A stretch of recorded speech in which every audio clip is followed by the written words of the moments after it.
Earlier today, President Trump addressed the Detroit Economic Club.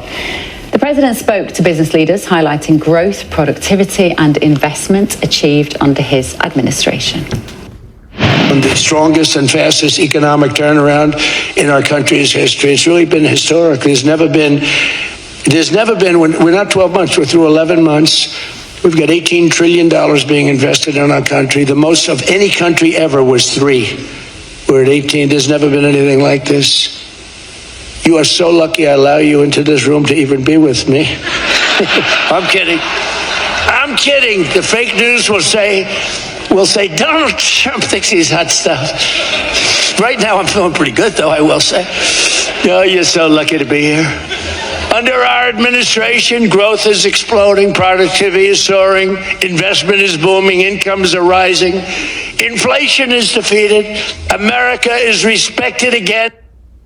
Anyone without a sense of humour really will have their head in their hands right now. But Donald Trump then credited the growth to the success of the Trump tariffs. The Trump tariffs have delivered us trillions of dollars of new investment, unprecedented new partnerships on minerals, rare earths, defense, and artificial intelligence, and historic levels of foreign military sales. You know, they've brought hundreds of billions of dollars pouring into the United States Treasury, helped curb inflation, and helped cut the federal budget deficit by a staggering 27%. And he was in Detroit, so earlier in the day, the president showcased America's auto industry's revival and toured a Ford automotive plant. Everybody said that the cars are dead in the United States. If you go back 4 years ago into the middle of the Biden administration, everybody was closing up their plants. Now we have more plants being built in our country than at any time in history. Nobody's ever seen anything like it. And it's the election, November 5th, and it's other things, but it's also, I think, maybe the biggest part, the election, because I'm the tariff person. And everybody now admits that I was right on tariffs. Let's talk now to Mark J. Finley, Special Advisor on Geopolitics, Trade, Security and Faith. Good to see you. It's so nice to see you, Mark. Now, we're smiling there. He is riding the crest of a wave here, this confidence. He's really enjoying this period of time in office, despite the fact that he's got the Iran situation at the top of his to-do list. But he was there to talk about the economy and how well it's doing. And we know that he can be a bit braggadocious, and we know that everything is superlative. But how good is the economy doing here? It's flying, and he talked about particularly the automotive sector, and he gave such great compliments to Bill Ford and Jim Farley, the CEO of Ford, there, about how great their product was. He was focusing on the automotive sector that is using gasoline, not electric. The Ford F-150 plant that he was particularly talking about. Massive investment that these corporations have put through. But he also referred to other companies like Stellantis, which includes great brands like Dodge and Jeep that are icons of America.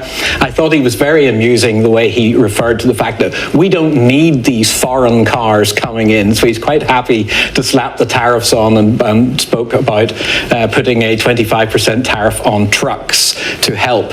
It's not just an expansion of new plants, though. A lot of investment is going on in retooling and equipping and expanding. And, one of those plants, the Jeep one that I referred to also in Illinois, is reopening. It's investment to reopen plants that had gone quiet. So I think that's just one sector. I think we're seeing this in a lot of different ways. Today, there was a lot of discussion on Capitol Hill about Reconciliation 2.0, the precursor to the sequel to the One Great Big Beautiful Bill, and what they might be doing there, where again, they're looking at very much an energy-driven economy, promoting further investment in American energy independence. Again, so that's a whole other sector that's getting a fill-up from the president's team. The One Big Beautiful Bill, correct me if I'm wrong, but the benefits of that in people's pay slips hasn't actually come to fruition yet, has it? They will start to see that in the next few months, I think the middle classes particularly. I think that's correct, but we're seeing activity, and today, the members of Congress from the Republican Study Committee and some of the appropriators were meeting to talk about this next big initiative and talking about making the American dream affordable again. They recognize that before the midterm elections, ordinary American people have to genuinely feel it in their pockets and see that things are becoming affordable. I loved some of the proposals they had today. We've had the old debate about mortgage interest tax relief in the UK that we still enjoy here in the United States. Today they were talking about, in this new initiative, bringing about automotive loans that would be the same thing, that you would get tax relief on the interest on an auto loan, which would boost the sales of new cars, pleasing Mr. Ford and all of the other automotive titans. Do you know a story that caught my eye last week, Mark, that I was so frustrated it didn't get more attention, but this is the way with this news agenda here out of America, was a couple of stories actually. Trump clamping down on big banks buying up individual houses. Right. Just talk about the significance of that, because I thought that was one of the most significant stories of the year.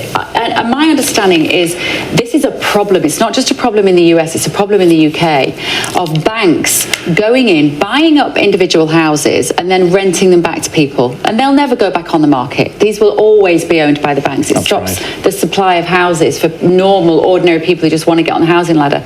Trump's clamped down on that, hasn't he? Absolutely, and they're just proposals. We have to see how they work their way through the system. But again, today in this Reconciliation 2.0, they were trailing housing affordability. Since I saw you last, my daughter got married, and there she, as a young 28-year-old woman with her husband, will struggle to afford to buy a home. Are they here? They are here. They live in South Carolina, and it's the same across the United States. We've got to release supply, and we've got to stop it being taken up by investors who can invest in other asset classes and don't need to be buying single-family homes. Yeah, I don't think people are aware of what a problem that is in the UK and the US. It's a huge problem, and we need to make it more affordable. We need to remove barriers to mortgages for our young people.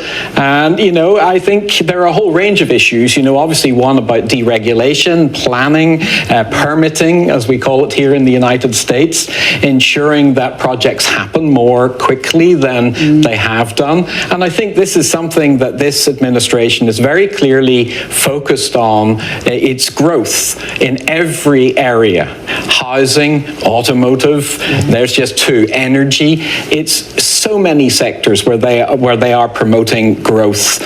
I was also very struck yesterday by the Undersecretary from the State Department here referring to unleashing a full range of tools to combat freedom of speech in the United Kingdom. So, this is an administration that is not afraid to speak up for important things.